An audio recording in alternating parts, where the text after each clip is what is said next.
Bonjour à toutes et à tous, merci de nous rejoindre sur ce webinaire SimScale. Donc, le sujet d'aujourd'hui, c'est le refroidissement d'électronique par ventilateur. Et donc, on va attaquer ça ensemble. Mon nom est Guillermo Leturio, je m'occupe du développement de nos activités en France, mais également dans le sud de l'Europe, donc Espagne, Italie et autres.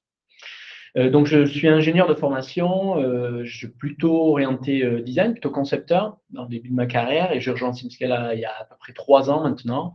Et donc voilà, ce sera un plaisir de vous partager notre plateforme aujourd'hui. Je suis également accompagné de Erwan. Bonjour à toutes et à tous. Donc, vous voyez, Erwan Donna.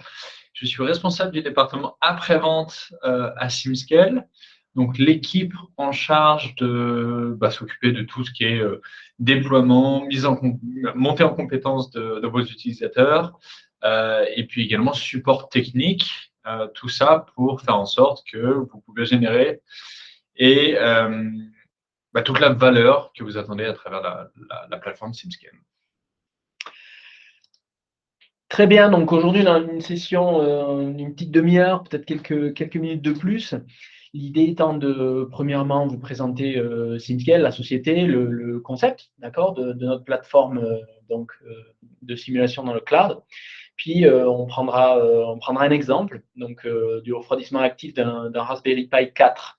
Donc, on vous expliquera un petit peu quelques fondamentaux théoriques, notamment liés aux courbes de ventilateur, aux courbes caractéristiques.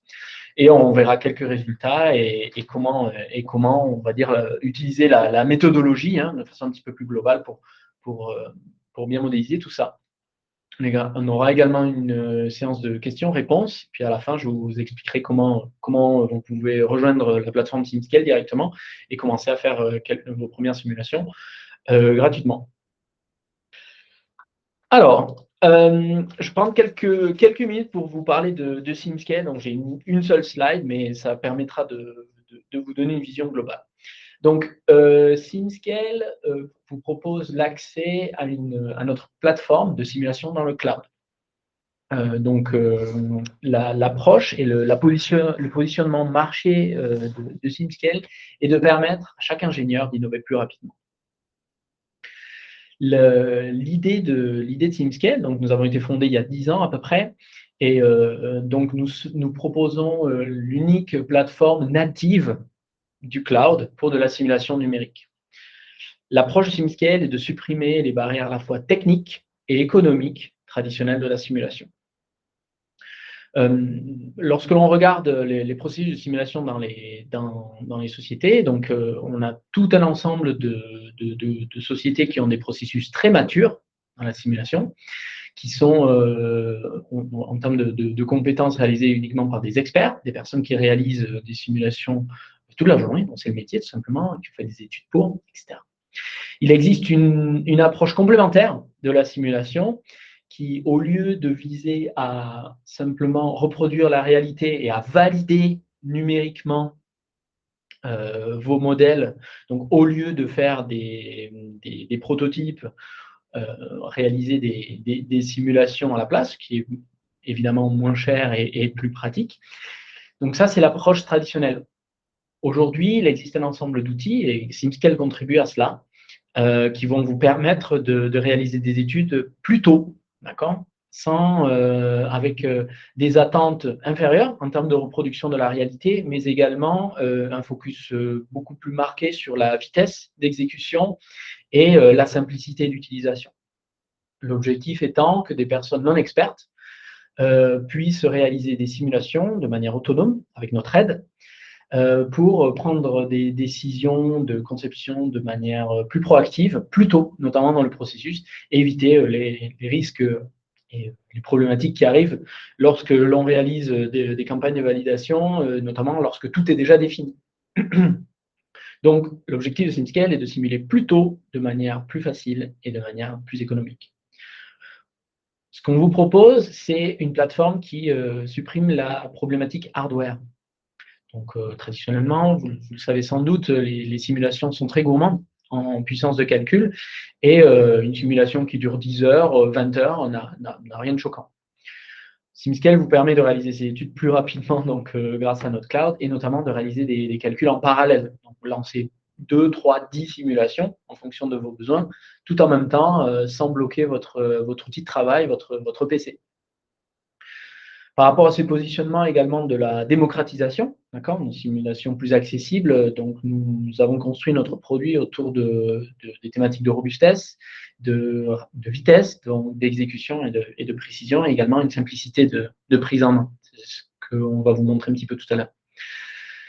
Dernière grosse barrière, c'est la problématique tarifaire, d'accord, des logiciels de simulation. Donc, SimScale vous propose un accès à une plateforme à des tarifs très compétitifs qui, on va dire, s'adapte, d'accord, à vos besoins en simulation. Si vous faites beaucoup de simulations ou peu de simulations, les tarifs seront adaptés. Enfin, nous avons des accords avec des fournisseurs cloud. Donc, à chaque fois qu'eux investissent et modernisent leur parc, ce qui est quand même assez souvent, assez régulier. Donc, nous en faisons bénéficier directement, donc plus de vitesse d'exécution, de tarifs réduits, etc. Enfin, SimScale est accessible directement depuis votre navigateur web. Donc, chaque utilisateur de SimScale a son propre compte individuel, de la même manière que vous avez votre propre compte Microsoft, par exemple. Donc, vous pouvez accéder depuis votre PC, sans installation et sans gestion de licence. Donc, ça simplifie énormément la problématique de déploiement. Très bien. Donc, on va passer sur la partie un petit peu plus pratique, d'accord. Et pour ça, on a choisi, donc, quand je vous disais, un Raspberry Pi qui va vous permettre de visualiser un petit peu les possibilités de SimScale avec un modèle qui est, on va dire, plutôt représentatif de ce que nos clients font. Certains font des modèles un petit peu plus complexes, un petit peu plus gros, un petit peu plus puissants, mais on va dire que les fondamentaux seront là. Donc, je vais laisser donc Erwan nous faire un petit topo théorique, d'accord, qui sera nécessaire donc pour la suite de cette séance. Merci Guillermo pour cette introduction. Donc, comme Guillermo vient de le dire, il est effectivement important pour comprendre les stratégies de refroidissement de s'arrêter une seconde et prendre un peu de recul sur la théorie, ou au moins un peu de vulgarisation de la théorie. Ça aura tout son sens dans la démo que vous allez voir juste après. Alors, je sais que certains d'entre vous sont probablement experts en stratégie de refroidissement électronique, mais on a aussi des participants qui débutent dans la simulation, et notamment dans la simulation de refroidissement, la simulation électronique. Donc, on va juste en parler quelques minutes ensemble. Alors, vous allez voir pour la démo du Raspberry Pi, on va parler des courbes caractéristiques ventilateurs. Alors, qu'est-ce que c'est que ces courbes? C'est des courbes qui représentent les variations de pression, donc en ordonnée, sur le graphe que vous voyez là, en fonction du débit d'air en abscisse. Voilà. Donc, la pression statique d'un ventilateur, comme vous pouvez le voir, est inversement liée au volume d'air qui se déplace, c'est-à-dire son débit. Et comme souvent dans les applications avec du flux et du débit, il est intéressant d'observer ou de comprendre les situations limites, donc les flux sans contrainte, et situation limite inverse, le zéro flux. Pour mieux expliquer ces situations limites, je vais prendre l'analogie de la fameuse analogie du tuyau d'arrosage, si bien connue, pour laquelle il est tout naturellement assez parlant que la pression statique, et plus la pression statique est grande, plus le débit est petit, et inversement. Voilà, donc quand vous allez dans un jardin, vous laissez le filet d'eau s'écouler dans le tuyau d'arrosage, et ben forcément, le débit est maximal, il n'y a aucun obstacle, donc la pression statique est nulle. Et puis, si vous vous amusez à boucher la sortie du tuyau avec vos doigts, forcément la pression augmente et le débit diminue. Jusqu'au moment où vous allez carrément boucher la sortie du tuyau, et donc là, le débit sera nul et la pression statique maximale. Et c'est la même chose, ce qui se passe avec les ventilateurs. Et cette relation apparaît sur le graphe que l'on voit là, donc connu sous le nom de courbe de pression, courbe caractéristique ventilateur.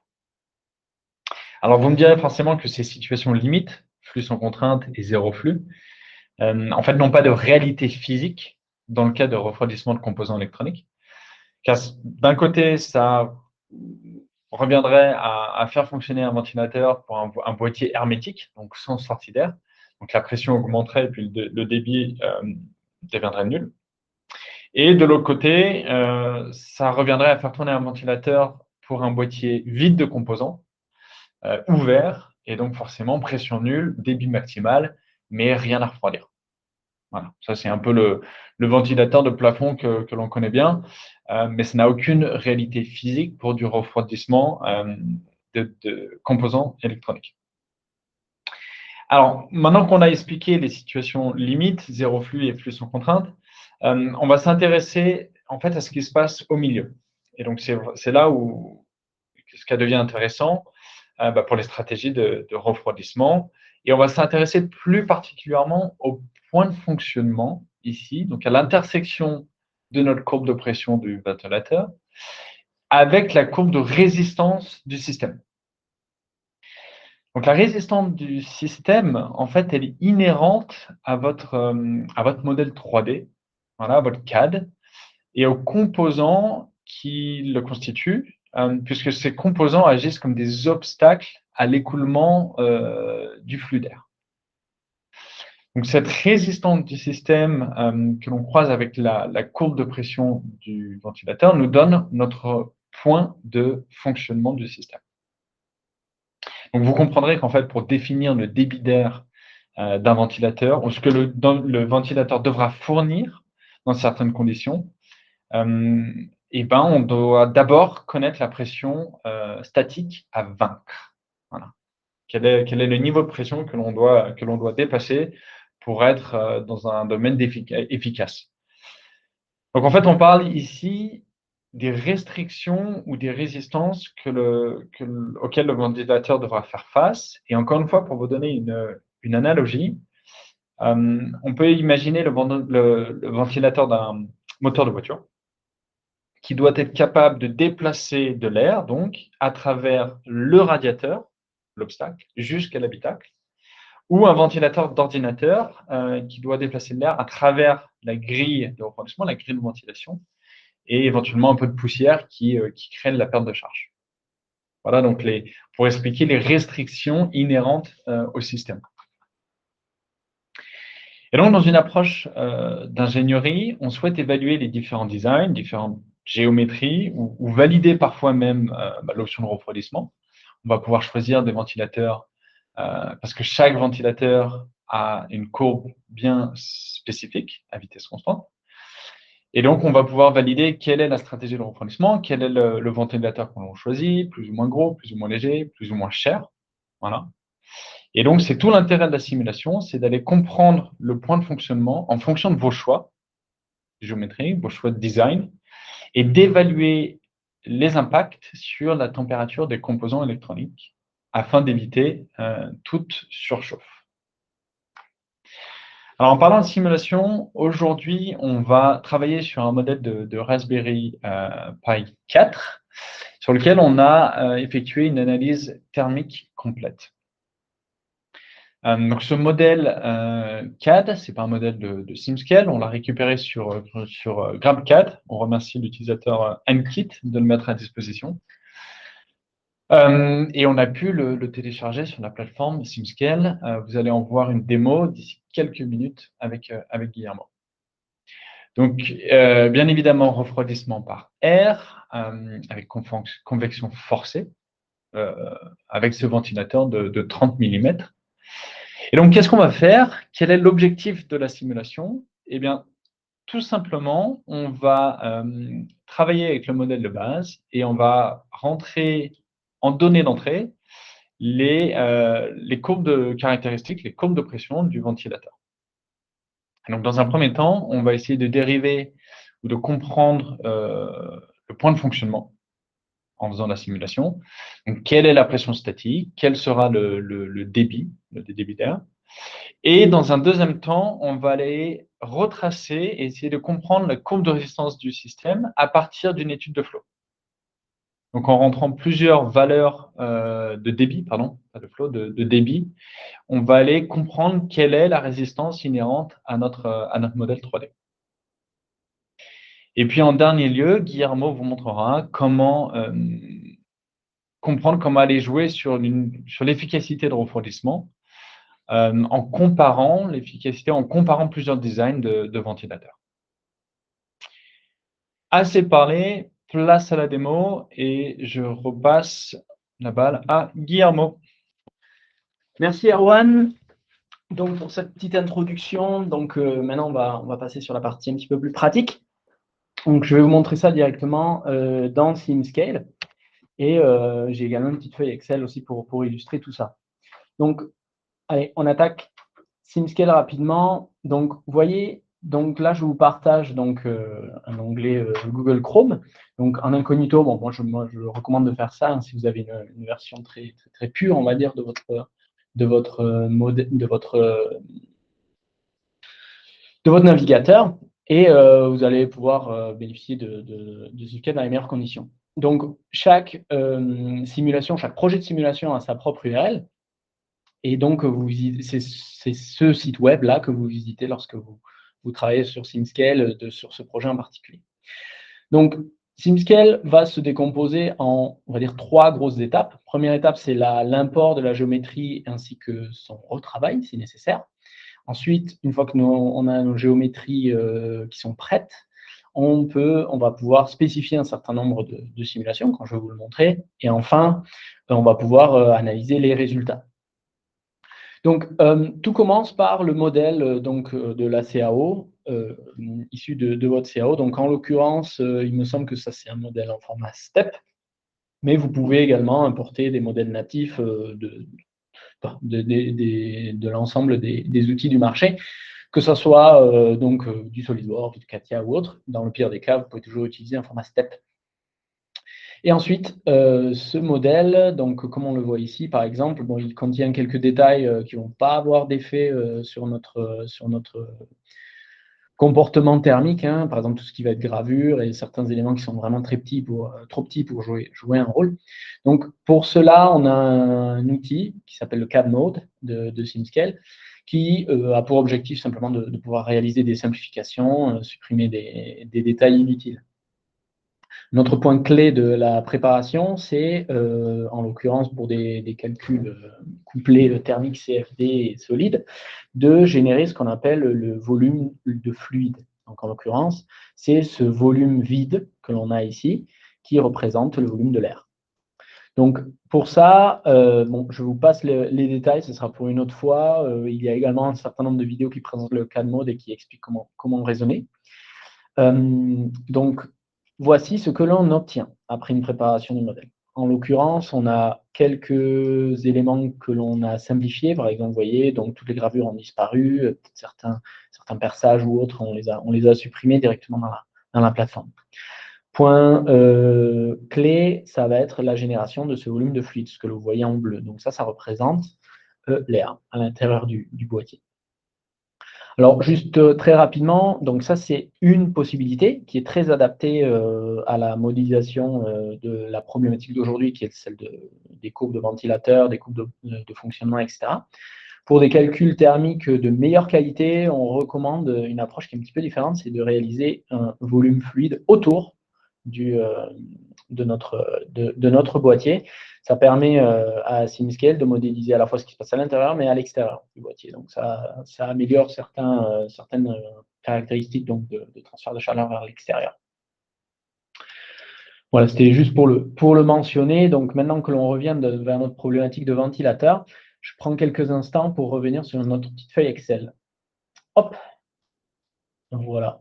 Donc, cette feuille Excel va vous donner, enfin, vous permet d'illustrer tout ce qui va être lié à la courbe de caractéristiques de nos ventilateurs. Donc, ces ventilateurs sont des ventilateurs américains, de la société ADA.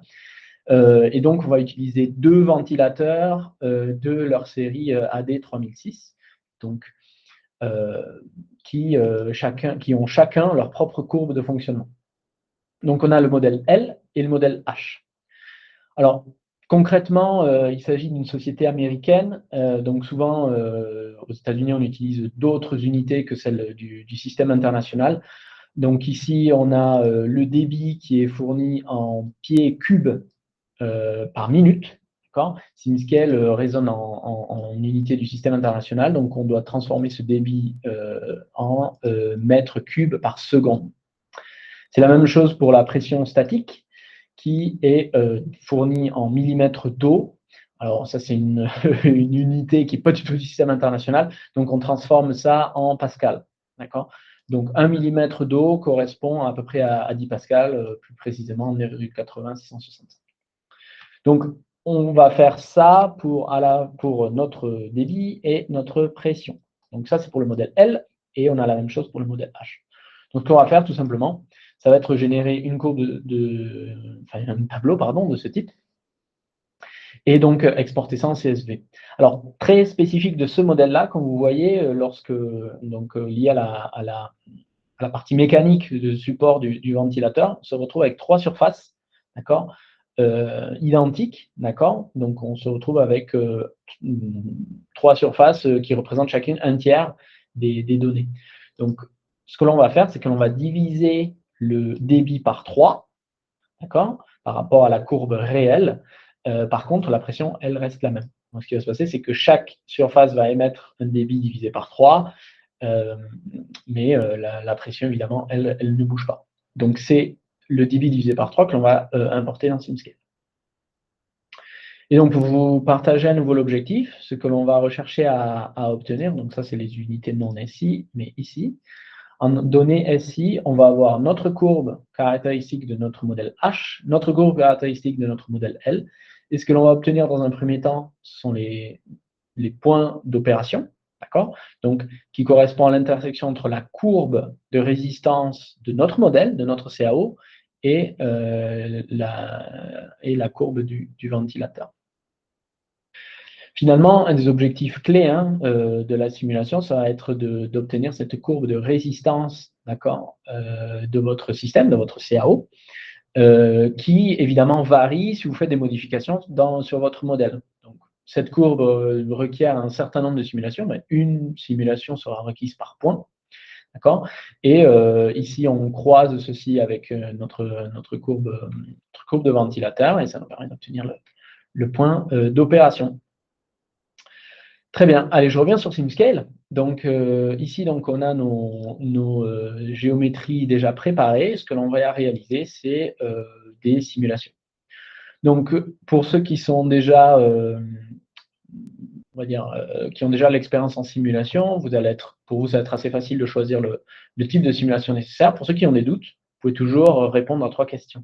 Quel type de simulation souhaitez-vous réaliser? Du flux, avec échange de chaleur, et ici, on veut un couplage fluide-solide parce qu'on veut modéliser l'interaction entre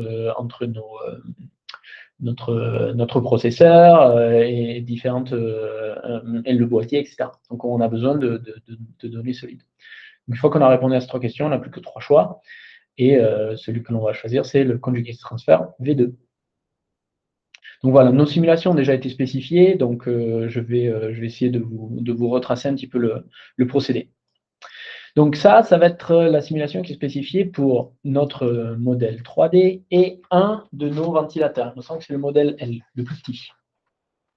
Donc une fois que l'on associe la géométrie à la simulation, SimScale va détecter automatiquement tout ce qui va être contact, d'accord? Donc le contact entre les solides notamment, et le contact entre l'air et les différents solides. Donc ça, c'est très important pour bien modéliser la partie thermique. Donc ça, c'est détecté automatiquement, vous n'avez pas trop à vous en soucier. Donc maintenant, ce dont vous allez devoir vous occuper, ça va être de définir les matériaux, les conditions initiales, en l'occurrence, on les laisse telles quelles, des conditions aux limites, donc c'est notamment là où on va définir notre fonctionnement notre courbe caractéristique de ventilateur, et également vous allez devoir fournir des données par rapport aux sources d'énergie thermique, donc tout ce qui va être perte liée à votre perte thermique de votre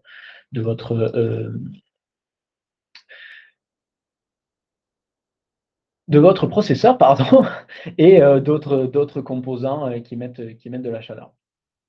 Voilà.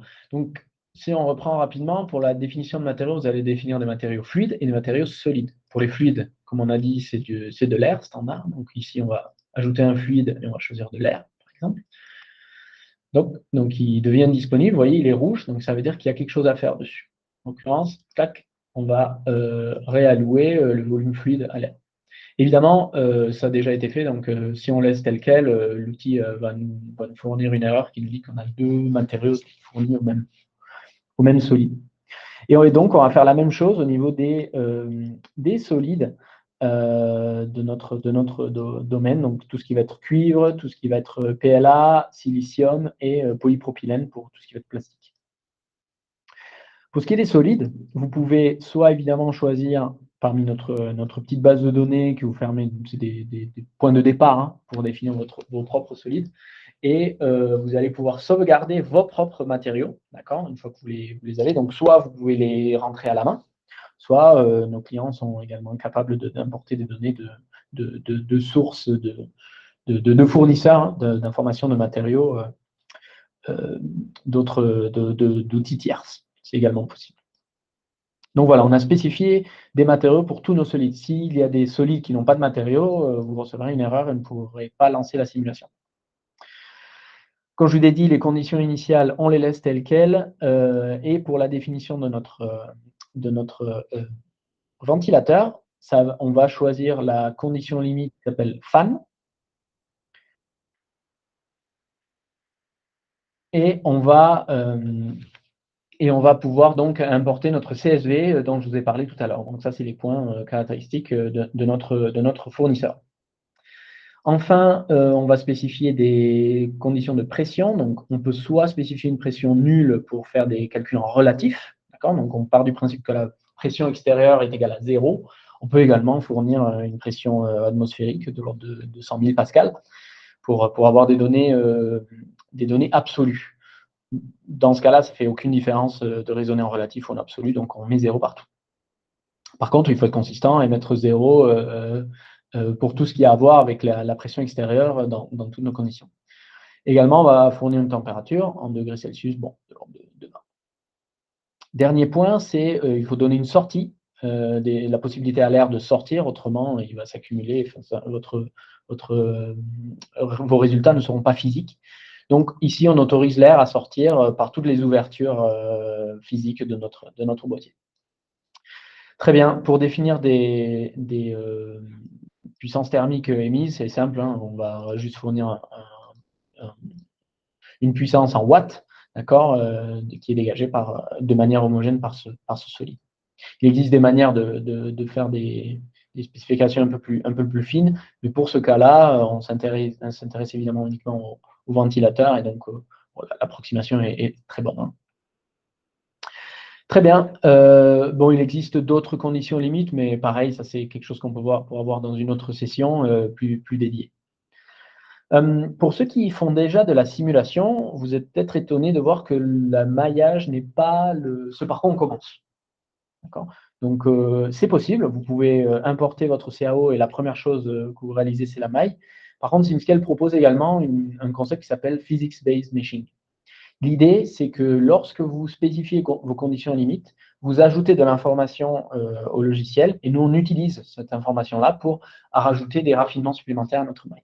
Par exemple, l'outil est capable d'identifier qu'est-ce qui est fluide, d'accord? Donc, on va appliquer des raffinements supplémentaires qui sont par défaut ou sur lesquels vous pouvez jouer vous-même. Donc, SimScale a détecté également tous les contacts entre les solides, donc il va appliquer des raffinements, etc. et tenir tout ça en compte pour avoir des simulations plus robustes. Évidemment, vous avez la capacité d'ajouter des raffinements supplémentaires à votre domaine. Très bien. Donc, on a spécifié notre simulation, on a obtenu une maille, donc on a une maille, mais il y en a plusieurs, d'accord? Ici, on a une première maille de 11 millions d'éléments, ce qui est vraiment pas mal. Ensuite, une maille qu'on a définie un peu moins bonne qualité, entre guillemets, un peu moins précise, d'accord, qui ne en contient que 5,2. Donc, après, c'est à vous de choisir. Vous pouvez faire des études d'indépendance de maille, mais pareil, ça, c'est un autre sujet. Aujourd'hui, on est assez confiant par rapport à la maille précise, donc c'est celle-là qu'on va utiliser. Très bien, et donc on peut attaquer les résultats. Donc SimScale va vous donner deux types de résultats, des résultats en 3D que l'on va visualiser ou des résultats en forme de courbe. Par exemple, on va pouvoir obtenir les données de pression par rapport à nos entrées, les inlets. Donc ça, c'est une courbe, ceux qui sont familiers de la convergence reconnaissent. Donc ici, ça c'est la pression pour une des surfaces, donc de l'ordre de 4,9 pascal, 4,8 pascal et 4,79 pascal. Vous voyez, en théorie, ces données devraient être pile poil les mêmes, mais on a des petites différences liées à l'incertitude de la simulation et également au fait que je ne suis pas certain que les trois surfaces soient exactement identiques. Voilà un type d'exemple, mais vous pouvez évidemment obtenir les données de température, pas pour vos inlets, mais pour vos chips, c'est très important. Les températures donc pour votre processeur, donc on est en Kelvin, donc on est de l'ordre de 120 degrés si je ne me trompe pas, donc pour notre processeur Broadcom, et des températures un petit peu inférieures pour tout ce qui va être composant toujours actifs, mais qui émettent de la chaleur, mais un petit peu moins impactés par les thématiques thermiques. Donc, on va visualiser nos résultats. Donc, ça, c'est directement visible dans les post-processing. Donc là, SimScale est en train de streamer les résultats depuis notre serveur. Donc, ça prend quelques instants pour s'afficher. D'accord. Donc là, on commence à charger. Puis, votre CAO apparaît au bout de quelques instants avec les résultats. Donc très rapidement au niveau du post-processeur, donc ça c'est du très classique, il n'y a rien de très particulier. Vous pouvez visualiser vos résultats en 3D, soit sous format de plan de coupe, d'accord.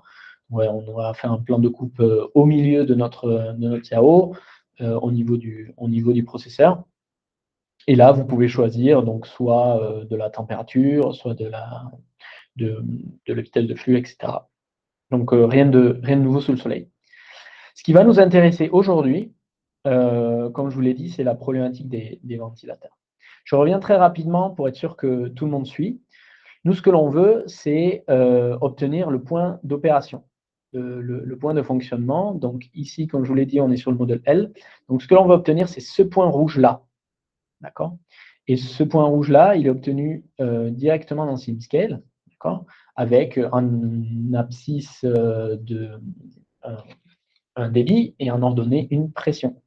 Donc, hop, j'ai tout désélectionné ici, et on va sélectionner les surfaces qui nous intéressent. Donc ici, on va vouloir obtenir des données, d'accord, pour notre débit. Ici, en velocity magnitude, j'ai sélectionné les trois surfaces qui correspondent à notre ventilateur, à l'entrée du ventilateur. Vous voyez ici, nous obtenons des données en débit, en mètres par seconde. Attendez, j'ai un petit souci là, je veux de la magnitude. Pardon, volumetric flow rate. 7,55 10-4 mètres cubes par seconde. Ouais, je regardais pas ça correctement. Une fois de plus, c'est en négatif parce que c'est en négatif dans la direction Y. Donc ça, c'est notre point abscisse, donc 7,55 10-4 mètres cubes par seconde, qui va venir dans notre courbe d'opération. Donc retenez ce nombre. Et ensuite, on va vouloir obtenir cette même information, mais pour de la pression. Ici, là, la moyenne, c'est 4,871 pascal. Donc, ces deux informations nous donnent notre point de fonctionnement ici. Vous voyez, donc on avait dit 7,5 10-4, donc en abscisse, et de l'ordre de 4,5 en ordonnée. Voilà notre premier point. Donc maintenant, on peut faire exactement la même simulation, simplement en modifiant nos conditions pour le ventilateur. Donc on passe du ventilateur du modèle L au modèle H, c'est ce que l'on obtient ici. Le modèle H est un petit peu plus puissant. Vous allez pouvoir obtenir des résultats avec des débits, des débits et des pressions un petit peu plus importants. Donc ici, j'utilise le module comparatif de SimScale qui vous permet de charger deux simulations en même temps et de pouvoir les opérer en même temps. Et je vous montre ça rapidement. Donc là, il va nous charger avec le fan 2, internal flow. Et vous voyez qu'on va obtenir des pressions plus élevées au niveau de notre ventilateur. Et on est tout rouge. Ça, c'est parce qu'on est de l'ordre de 10 pascal, si je ne me trompe pas ici. Vous voyez, donc 10 pascal, si on met 15, évidemment, les couleurs vont se mettre à l'échelle de manière instantanée, continue pour les deux. Enfin, c'est vraiment un module de comparaison. Très bien, donc une fois qu'on a obtenu ces deux simulations, on peut avoir ces 2 points d'opération. Alors, ça, et là, on va venir au point clé du cloud. Vous voyez, ces simulations, on peut les réaliser en série ou en parallèle. Comme SimScale vous propose de réaliser vos simulations dans des serveurs déportés, vous pouvez lancer 2 simulations en parallèle et vous obtenez les résultats en même temps. Donc, pour que ce soit fan 1 et 2, vous obtenez les résultats. Alors, je crois que les simulations prennent de l'ordre de 1h30, d'accord, mais vous pouvez lancer les 2 simulations en même temps, voilà, 92 minutes. Vous pouvez lancer les 2 simulations en même temps et vous recevez un email quand c'est terminé. Vous pouvez réaliser la comparaison directement. Donc voilà pour nos points d'opération que nous avons obtenus directement spécifiant notre courbe de fonctionnement caractéristique de nos 2 ventilateurs. Alors maintenant, on peut être également tenté de vouloir étendre ça et de préparer donc la comparaison avec d'autres ventilateurs, d'accord? Et on veut obtenir ainsi une courbe de résistance de notre système, donc de notre CAO. Donc pour ça, on va faire la même chose, on va faire un certain nombre de simulations qui vont nous permettre d'obtenir cette courbe jaune ici. Donc pareil, on revient sur SimScale, donc ça c'est la simulation 3, dans laquelle cette fois-ci on ne va pas imposer une courbe de ventilateur, mais on va imposer un débit fixe, et on va lancer plusieurs simulations avec des débits différents. Donc voilà ici les résultats qui sont obtenus avec le débit 9 de l'ordre de 1 10-5, 1,4 10-1 10-4, pardon, 1,4 10-4, 1,9, 2,6 10-4, etc. Une fois de plus, ces simulations sont réalisées tout en parallèle, et donc vous pouvez obtenir votre courbe caractéristique très rapidement. Voilà, donc tous ces résultats sont obtenus avec la même méthodologie que je vous ai donnée tout à l'heure. Donc voilà, en spécifiant pratiquement une seule simulation et en utilisant le cloud, on peut obtenir un grand nombre de résultats qui vous permettent de très vite caractériser à la fois vos points de fonctionnement, mais également votre résistance du système. Et donc à partir de là, donc, on va, en fonction de nos compétences, etc., on va pouvoir choisir un ventilateur qui colle bien. Et surtout, maintenant, on va s'intéresser à la problématique des résultats en température. Donc, ici, on va pouvoir comparer les résultats en température de nos deux ventilateurs, donc le modèle H et le modèle L. Donc, par rapport à leur efficacité à cette vitesse de rotation-là du ventilateur. Ça, c'est très important. Donc, les courbes caractéristiques du ventilateur varient avec leur vitesse de rotation. Donc, si vous êtes piloté, par exemple, il y a pas mal de simulations à faire en plus. Voilà un petit peu. Donc là, si on mesure les températures, donc on va obtenir avec le modèle L une température au niveau du processeur de 120 degrés, ce qui est quand même plutôt élevé. D'accord ? Et comme attendu, avec un modèle H, donc un petit peu plus puissant, mais qui également va consommer un peu plus d'énergie, on descend assez vite à 100 degrés, ce qui est un peu plus raisonnable, même si encore on est un peu dans la zone un peu orange-rouge. Il faudrait peut-être, en fonction de nos conditions, et si on fait face à des conditions extérieures plus exigeantes, on va peut-être vouloir descendre encore un petit peu. On s'assure également que tout ce qui va être, que les autres composants sont dans des domaines de fonctionnement très confortables.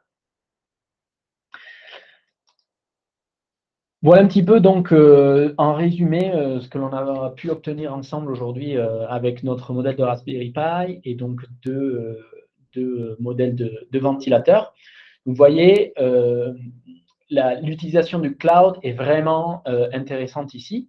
Parce que, évidemment, vous pouvez tout faire en série, mais ça va vous prendre 2 heures multipliées par le nombre de points de fonctionnement. Je sais pas, on en a fait 20 peut-être, avec les combinaisons X et Y. Si vous voulez varier les conditions de température, si vous êtes piloté au niveau de la vitesse de rotation de vos ventilateurs, vous voyez assez vite à quel point le nombre de simulations explose. Donc, SimScale vous permet de faire ça vraiment, vraiment rapidement et de manière confortable avec notre support. Donc, dernier point au niveau du support, d'accord, ça je reviens sur SimScale rapidement. Vous n'êtes pas seul, hein. Vous pouvez toujours nous poser des questions au niveau du support. Si vous le souhaitez, et c'est ce que nous faisons avec nos clients, on signe des accords de confidentialité, d'accord, et vous êtes en mesure de partager vos projets avec nous. Et nous, on peut vous aider. Si le résultat n'a pas de sens, si une simulation ne converge pas, si vous avez des erreurs, si vous avez des doutes, etc., n'hésitez pas à nous poser des questions. Donc là, tout sera disponible directement dans la plateforme et vous obtenez de l'aide en temps réel. Voilà donc pour cette session de présentation. Je vous propose maintenant de passer aux questions. C'était un plaisir de vous présenter SimScale. Voilà, je suis à votre écoute, ainsi qu'Erwan pour les problématiques et donc les différentes questions que vous pouvez avoir. Merci beaucoup.